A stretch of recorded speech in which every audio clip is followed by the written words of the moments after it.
Hey, we're not going to have fun with Joe today. Joe's here, but he's the only one here, so there's no game. Just talk. Just call me the Lone Mohican. But I want to tell you about this. What? You tell me to put my headphone on. I want to tell you about this. What? What does that sound like?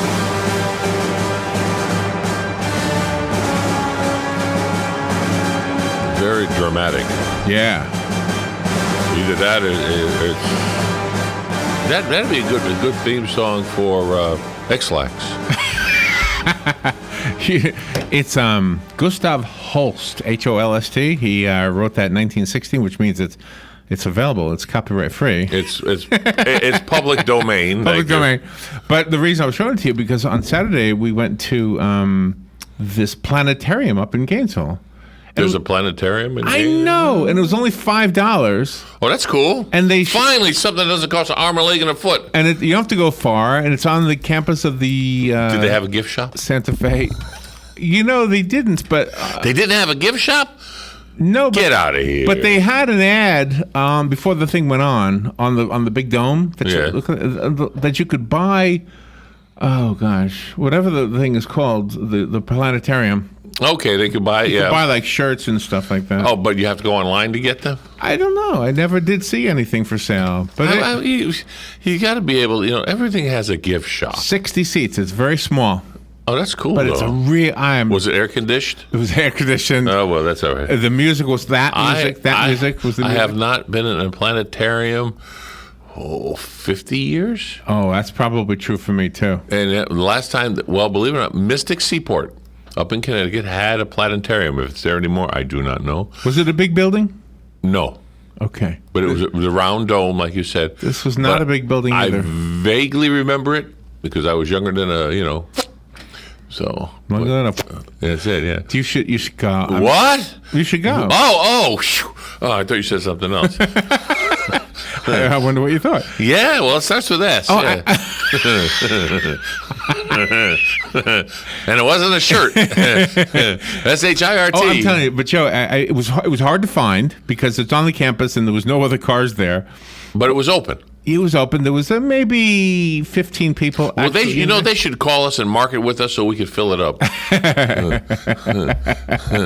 Well, we're kind of doing it right now. We're kind of helping them out a little bit. Yeah, well, they owe us already. There's a lot of people that owe us, but they got to step up to the plate, gang. Part of the campus. Yeah, step up to the plate. Let everybody know where you are. We have a Coke 0400 ticket to give away. Boom. Two of them. Yeah. Two players will win. One will win 4 tickets. Right. One for the 30th and one for the first. Right. And the other one's going to win a pair of tickets for the 30th. Right. And we're going to draw it on next Monday, a week from today. Right about now. With Fun with Joe or something like that. Right now. That's right. I don't know. There's a girl outside wearing her hat on backwards again. So do you want to give out the information so somebody can get the name in the box? Okay, let's see. It's called a Coke 400 or Coke 500. Coke Zero. Coke Zero 400. 400. Okay. So how many laps is that? It's not 159 and it's not 161. So you got to figure out how many laps there are. Never mind. And then I listen, don't I? To the radio. I stinker. But call 732-8000. Patsy will pick up the phone. If it's ringing, don't be disturbed. Just hang up and call back. Don't be disturbed. And tell her that you would like to put your name in and what the answer is to the question, how many laps in the Coke 0400? And there goes the phone. That's it. And then it's not 159 and it's not 161. So you guess which one it might be. No, it's not 175. I'll tell you that right now. There you go. So and there's someone that called with the formula how to figure it out. And I go, show off. I just happen to know the gentleman, too. I heard his name. Oh, really? Hey, yeah, showing off. Because I know zip about sports and less than that. So, Have you ever gone to one of the races over in Daytona?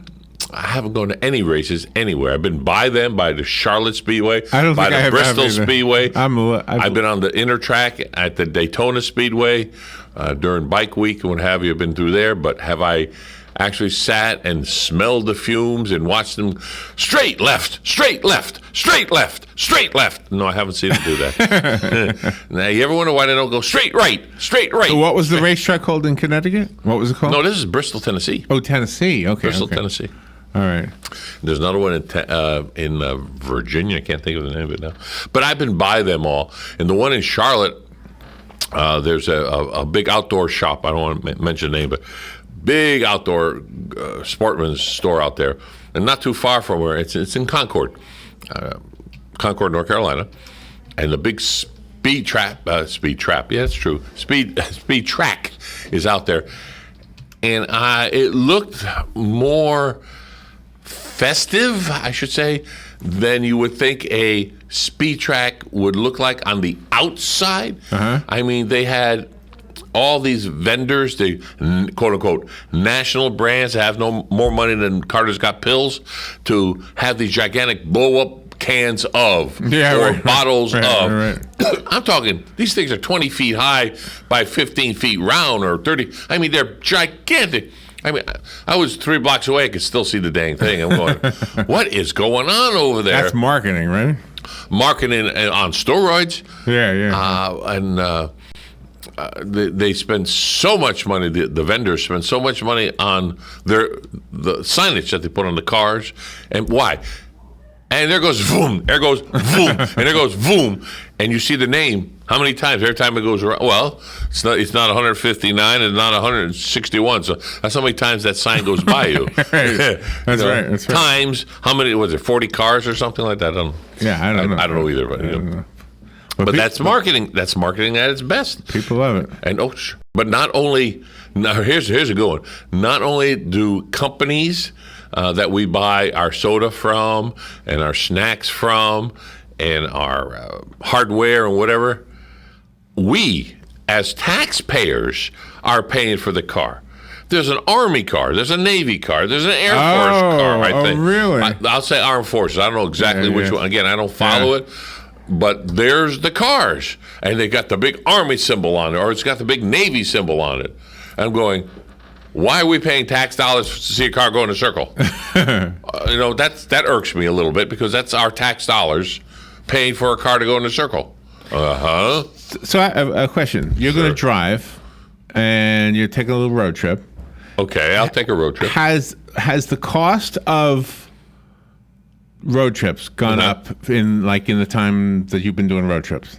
Of course. Oh, I mean, not counting the price of gas? It seems like a lot. It seems like I was trying not only the price of gas, but I mean the price of hotels. If you stayed at a hotel, if you shop, you can do better. You can do better. They'll go from $54 to $154 a night. Yeah. Depending on what you want. If you want the bells and whistles for one night's sleep. Yeah, really. But let's face it. You're going to go there. As long as it's clean. That's what I look. That's all that matters. It's clean, and it has a bed that doesn't. But would you ever consider like a trailer or an RV or something? Done that. Been there. You don't like it? Yes. Oh, you do like it. But again, it depends where you're going, what you're doing. If you're going on an RV trip, that's the way to go. For the RV experience. Right. But not just if you're just going from point A to point B and you're going to go visit relatives or something. No. Because I was looking at it. I used to camp when Alex was little. And I used to camp too, but not when Alex was little too, but not with you. Yes. But I was looking at how much it costs now. It's like unbelievable. Well, it's averaging about $39 a night. More than that where I looked, okay? Okay. It was the KOA, so I looked at. Well, KOA is a quote-unquote a chain. But when you say that a brand camping, you say that brand and all of a sudden your expectations, it has to be the X, and X, That's and X true, too. to have that name on it. So when you go in, you're gonna have the laundry. There's gonna be a pool. There's gonna be activity. The mom and pops, most of them, if it's a mom and pop, a true mom and pop, not that some guy owns it and he has somebody else running it. That's not a mom and pop. That's a guy that I bought 3 or 4 camps and I own this, and this, and they're going to run it. That's not a mom and pop. And I know a few of those, and I was very disappointed. But I've been traveling a long time, and I used to camp all the time on route to where I was going. And if I found a mom and pop, a true mom and pop, they go that extra mile. They give you that little extra, like, it's Friday night. Okay, we're going to have movies. And if it's raining, that's always fun, right? Yeah, we'll all jam it. We'll all jam into the community center. If not, we're going to have one outdoors. And s'mores or whatever you want to call them. Well, we used to camp up in Connecticut, and there used to be a little mom and pop, and they have the tent, the area where you plug in and all that. Yeah. But then they have the self-contained, a little way on the other side of the little pond they have on their property. And you go and you camp where you tent it. Oh, to be roughing it. Rough, quote unquote. You're only like 10, so many yards from the real thing. Right. But you could rough it, and then you get on the bicycle and you go down to the little country store that they have hooked up in the back there. And then 15 yards from there, there's their basement in the real house because they live on the property. It's a mom and pop, right. But you're only looking at maybe 40 campsites, maybe. Yeah. So it's like it's enough to sustain them as a living couple, quote unquote, but it couldn't sustain a corporation. What was it? What would you advise somebody camping in Florida? Mosquito bugs, yeah. Mosquito spray and ticks. Mosquito spray, ticks. That's all over though. North Carolina's got ticks too. We got to be careful near the pine trees. Yeah, that's where they are a lot. Yeah. But sunscreen. I mean, if and depending on how you like to camp too. If you're in a motorhome, you're in a motorhome. You're on a motel basically on wheels. Sure, yeah. I had a pool behind that I liked. But if I ever do it again, I'll go with a fifth wheel because they're about 30 foot long. It's like a little house on wheels. But the thing I like about a fifth wheel basically is you pull in a campsite, you back in or you drive. Of course, I find the ones, again, if you're driving something big. I don't think I understand the difference between a trailer and a fifth wheel. What is the difference? Class A, Class B, Class C. A trailer is on a hitch on the back. Right. A fifth wheel goes inside of the bed of the truck. Oh, okay. It's like a gooseneck. Other people call it a gooseneck. Does that mean it requires a heavier truck to pull it? Oh, I don't know. Well, yeah, it would. You get a half ton at least, because you got more weight there. But it also gives you more room in the back, more maneuverability. But when I ask if I'm pulling something long like that, I find a campground where you, as they say, pull through rather than try to maneuver and back those suckers in. Make it a little easier. Through. But the reason I would like a gooseneck, or what I have had is the trailer hitch, is when you pull in and you want to go someplace else, you don't have to get the whole motor home. You can unhitch it and drive your truck. Did your dad take you camping when you guys were little? No, I grew up in the city. Oh, you grew up. So you were the one who embraced camping. Yeah. Oh, wow. But my dad did send me to the day camp, as they call it. It was Quinnipiac Day Camp. Well, that might have gotten you the bug. It was. They had tents there and everything, and I learned you never put all your clothes against the wall of a tent, because when it rains, it absorbs all the liquid. Oh, really? I found out. Well, this was just a day camp, so you went there like 7 to 5 or something, whatever. Right. Got on the bus and dropped you off home, and it was a nice box. My mom had all my clothes. I went the next day, and it was soaking wet. What the? Oh, no. It had rained, and it was against the tent. Oh, no. I had to bring it all back home, all cleaned up again, and try it all over again. But that's where I learned how to ride a horse. For I was 7 years old, I think. Wow. I learned how to ride a horse or something.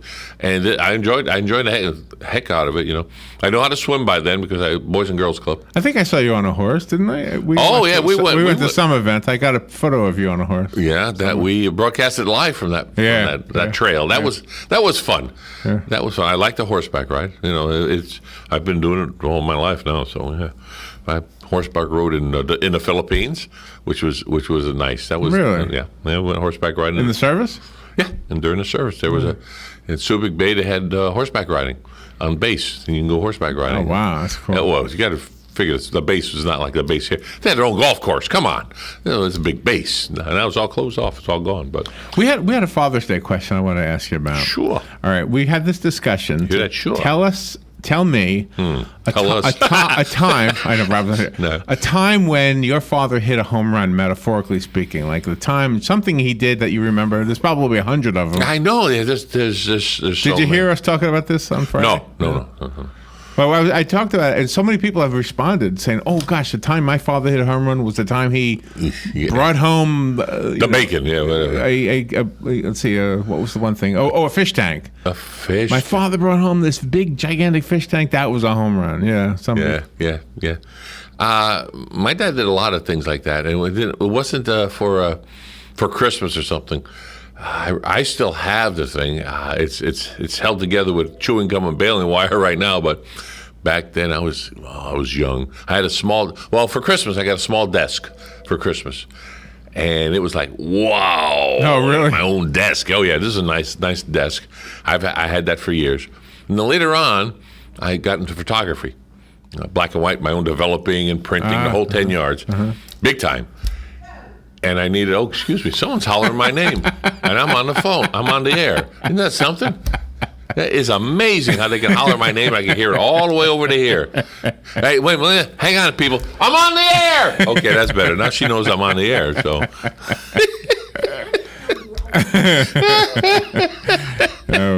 That's okay. So you live radio. Photography. So anyway, did you have your own dark room? Yeah, my bedroom was my dark room. Oh wow! But I needed this shelf and everything to fit. So he built me this shelf with all these. And the door closed, and I had all the, and I still have it. But he built it by hand. There wasn't a kit he bought. Did you have it enlarger? Oh yes. Oh wow. Yeah, the black and white enlarger with the bellows on it. Do you miss that way of doing photography? I mean, digital is so easy now, but digital it has its limitations. But I have a digital camera, what they call SLR, single lens reflex, goes through a mirror and then takes the picture. So what you see is what you get, quote unquote. But now it's you can look. All I had was a viewfinder back then. Now you have the little miniature LED screen. Yeah, right. You flip it open. Okay, I'm going to get the goods and bads. The goods. It's an instantaneous gratification. You know if it's going to come out right. Sure. The bads is, I don't know if there's f-stops or what have you, that you could do that. You could change it. You could, depth of field and all that. I haven't used that. I presume you could still do that, but you can go on and on. But I think we're out of time, aren't we? But did the photography connected to your dad, did he gift you the first camera or something? No. Oh, okay. I was trying to figure out if it was... No, but I'll tell you a quick story. I've got about 30 seconds. We wanted to send a picture of him, and I had a Polaroid camera. And Polaroid camera, you could double expose. So I covered half the lens. I had him sit on one side of the piano, took his picture, turned this little thing over, covered the other side of the lens, took his picture again. It was him playing the piano on either side, and the name of the piano came out perfectly. I mean, it was one of those 1 in a million shots. A duet, a one-man duet. Oh, yeah. We'll explain tomorrow what I did. Tomorrow. We should have fun with Joe. If not, I'm still going to explain how it went, if I remember. Broadcasting from the Paddock Mall Studios, this is WOCA, Ocala, Gainesville, The Villages, 1370 AM, 96.3 FM, The Source.